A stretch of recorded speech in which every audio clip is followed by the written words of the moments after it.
There are probably dozens of decisions being made in your company this week. And if you're the founder, there's a good chance that far too many of them are still landing on your desk. Someone needs your approval. Two people can't agree on something. Something that happens every week somehow still needs your sign off. Sometimes someone will ask, "What do you think?" And you do have thoughts on the matter, but that's not the issue. The issue is that you are always the one being asked. And because you're trying to be helpful and because it often feels safer to just do it yourself, you do. But here's the problem. Every time you make a decision that someone else could have made, you're teaching your organization to depend on you. And eventually, the business will only move at the speed of your own availability. So in this video, we'll discuss 5 categories of decisions that you should almost never be making anymore. 1. Approvals on things your team already has the context to decide. Let's start with approvals. You know the ones. Can you approve this? Can you take a look at this before we send it? Are you okay with us doing this? And sometimes the answer is yes. But here's the question I want you to ask. Why does this need my approval? If the person making the decision already has the relevant context, the authority, the standards, and enough information to make a reasonable call, then what exactly are you adding? A signature. That's it. And if this happens all the time as your company grows, you keep approving things because early on it made sense. There were maybe 3 people in the company at the time and the founder knew everything, so every decision genuinely needed to come through them. But then the company becomes 20 people, then 50, then 100. And somehow the approval structure hasn't changed. The company itself has scaled, but the way decisions are made haven't. So instead of delegating approval, you're still sitting at the end of every little queue, the human equivalent of a pending folder that nobody can clear without you. And your team learns that being responsible means getting your permission.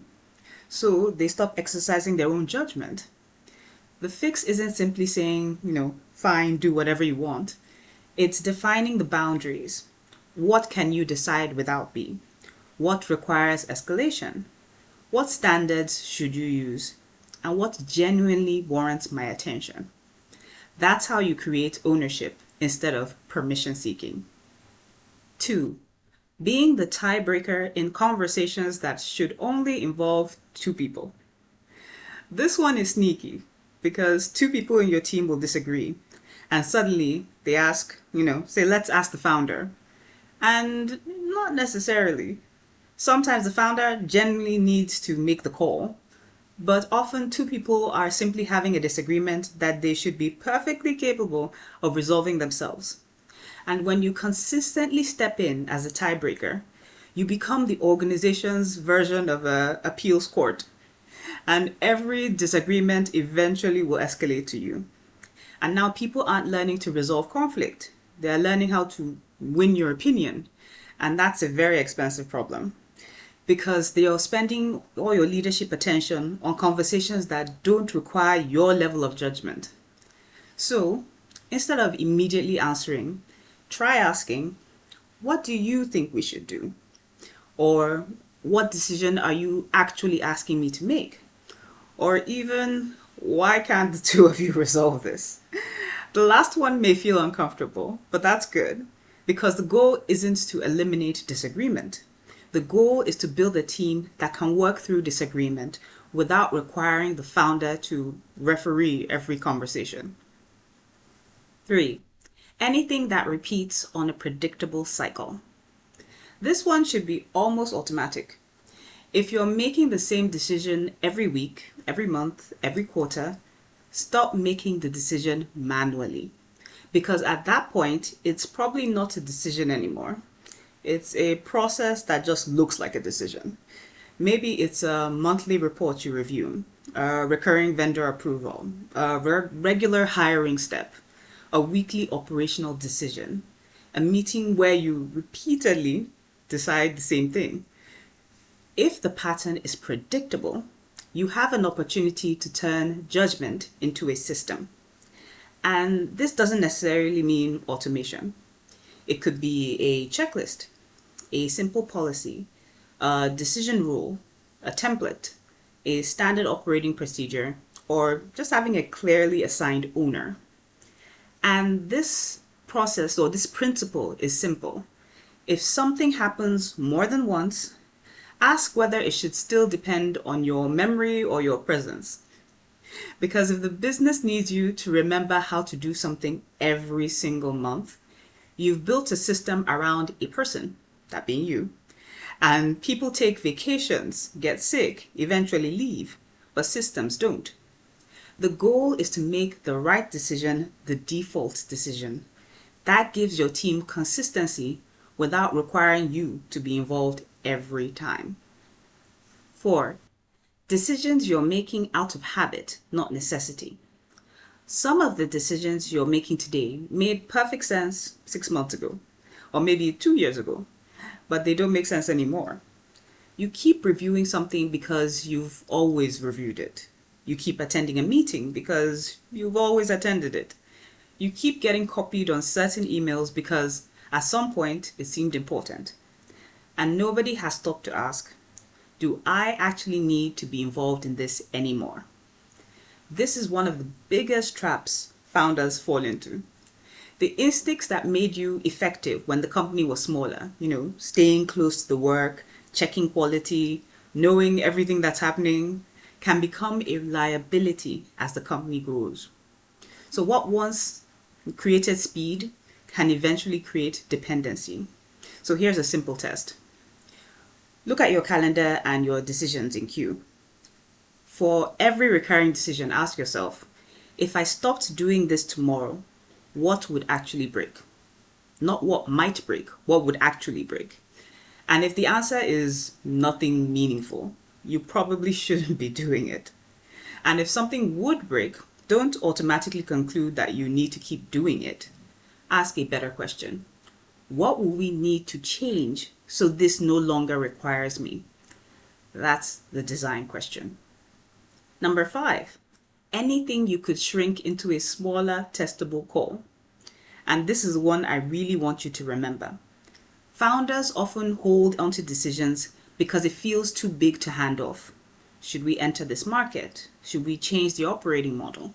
Should we launch this new product? And those feel like founder level decisions. But sometimes you're trying to swallow the whole decision in one bite and then wondering why it's stuck in your throat for weeks. So instead, shrink it. Don't decide the entire market strategy in one go. Decide which market can we test first and by when. Don't redesign the entire operating model. Decide which one process can we redesign over the next 30 days. Don't debate the perfect solution for 6 weeks.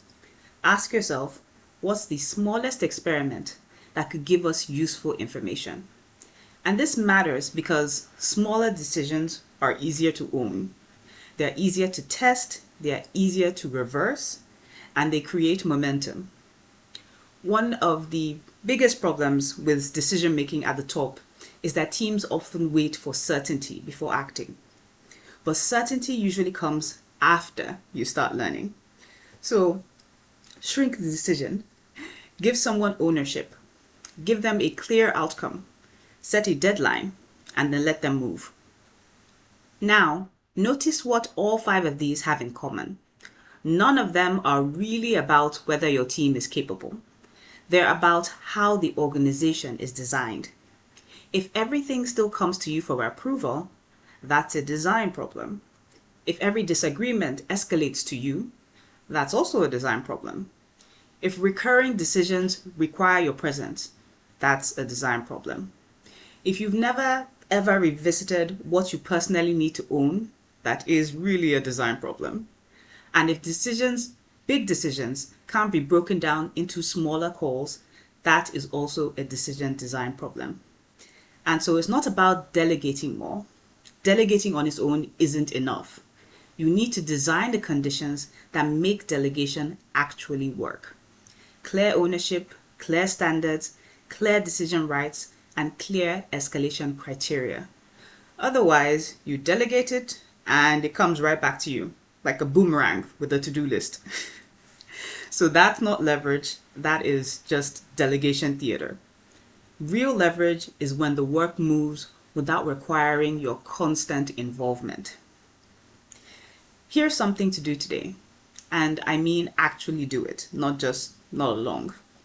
Open the Notes app, look back at the last week, write down 5 decisions you personally made, and then put each one of them into these 5 categories.